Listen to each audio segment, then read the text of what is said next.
Hi there, my name's Kathy Cooper and welcome to my world. I have a different kind of topic today. It's about crystal balls, and I do have one but I don't have it to hand at the moment. It's actually a lead crystal ball, and I bought it decades ago, and what was interesting that kind of grabbed my attention was that they actually had these row of crystal balls in a jewellery shop, and they had them placed on this beautiful piece of material.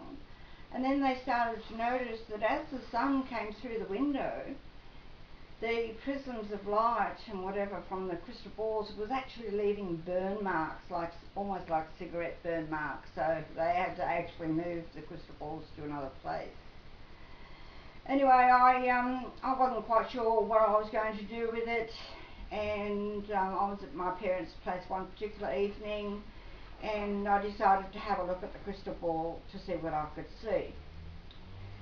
Well, it took about an hour of total focus on this crystal ball before I got to see anything.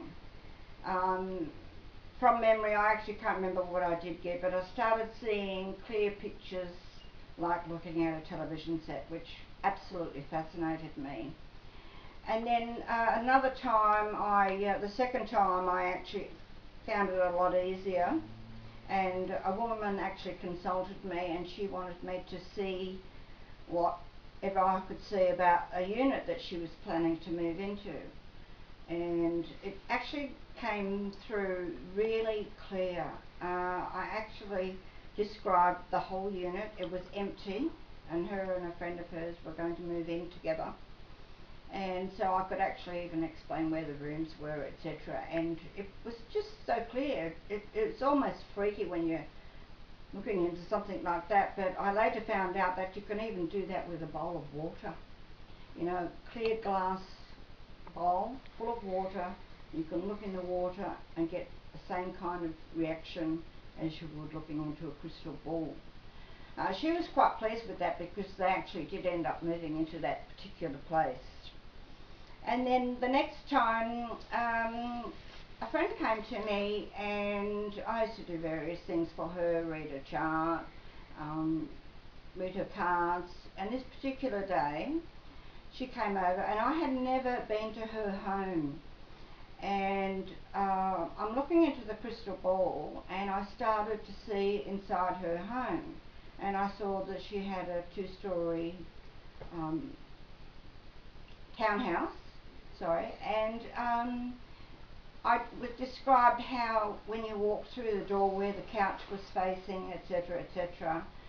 And then suddenly something caught my attention, and I saw a young boy, now she had 4 sons, climbing out of the top window and was on the roof.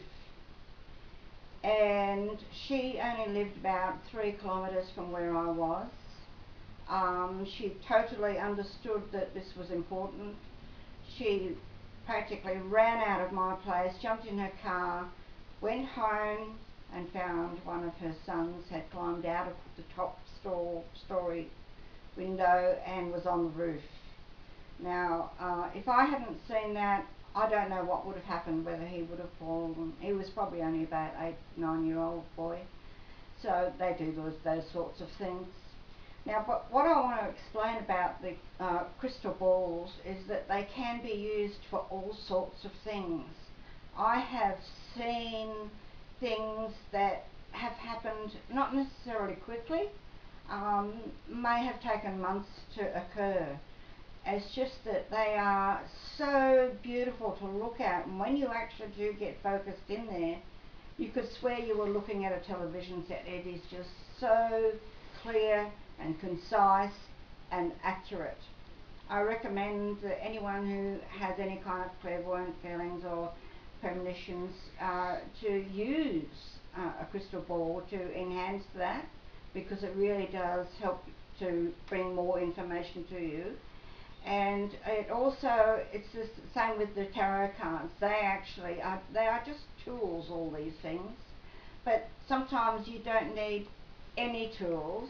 I've got a lot of other subjects that I can tell you about that involve what is possibly remote viewing or visions, and I'm not sure what the difference is, but I really don't have a lot to talk about the crystal ball at the moment, but I'll dig it out of the garage and maybe have a look for myself as to where my future's going.